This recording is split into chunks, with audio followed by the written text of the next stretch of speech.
Drop it.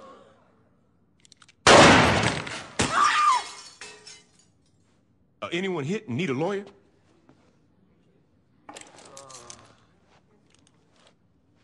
Shit. About time your burnt ass woke up. You okay, Johnny?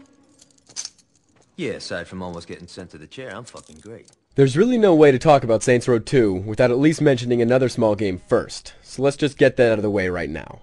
Saints Row 2 is not Grand Theft Auto 4. There, I said it. The production values of Saints Row are lower across the board. The cutscene direction is rougher, the graphics are not as polished, and it just doesn't have the same insane detail that the GTA series is known for. With that said, that's perfectly fine because Saints Row 2 is not trying to be Grand Theft Auto. Whereas GTA took a much more serious, Scorsese-like approach, Saints Row is completely over the top. For example, one of the side missions puts you on a flaming ATV, and you have to keep hitting people to add time to your dwindling clock. I don't know what your Friday nights are like, but flaming ATVs rarely show up in my life. At any rate, the complete zaniness is actually Saints Row's greatest strength. It found a niche, and it's exploiting it to its fullest effect. But this wouldn't mean much if the game itself sucked. Thankfully, that's not the case. The events take place directly after the first Saints Row, which had a rather explosive ending. You play the same character, but thanks to the modern wonders of plastic surgery, you can completely customize your look. The customization is very extensive. Face, clothes, etc., and you can even pick different accents, which is pretty impressive when you consider that all of the numerous lines of dialogue had to be recorded multiple times. That's what I always say. I ain't messing around this time. From here on, you try to build up your gang to what it once was by terrorizing 45 neighborhoods and taking on a handful of rival gangs. That is to say, this is a good-sized game. It works how you expect an open-world game to work, so no surprise there.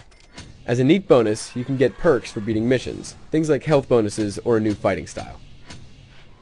The gunplay is completely free aim with an over-the-shoulder view for more precise targeting.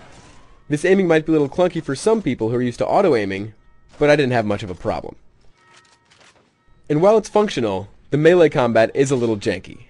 The animations simply aren't fluid, so sometimes characters look like awkward teenagers trying to dance for the first time.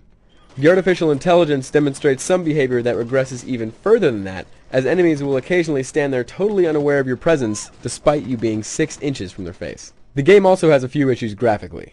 Cars have a habit of fading in and disappearing at weird moments, characters can get stuck in objects, there are aliasing issues, and there are still open world problems like buildings popping in and frame rates that dip every so often.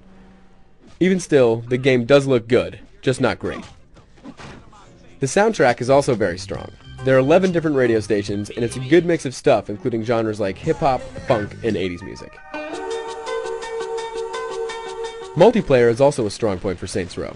We've talked about this in the site before, but the entire story is available through co-op online play or through System Link. You can either work together or blow each other away in a couple of different modes. The standard multiplayer is open up to either 8 or 12 players, depending on the mode, and they're all fun. In fact, this entire game is just fun when you get down to it. It's well written, the voice acting is kept at a high quality, and the missions are enjoyable. It may not be Grand Theft Auto, but don't let that keep you away. There is more than enough reason for GTA's less serious, wacky nephew to deserve your attention. For the full written review, head over to IGN.com.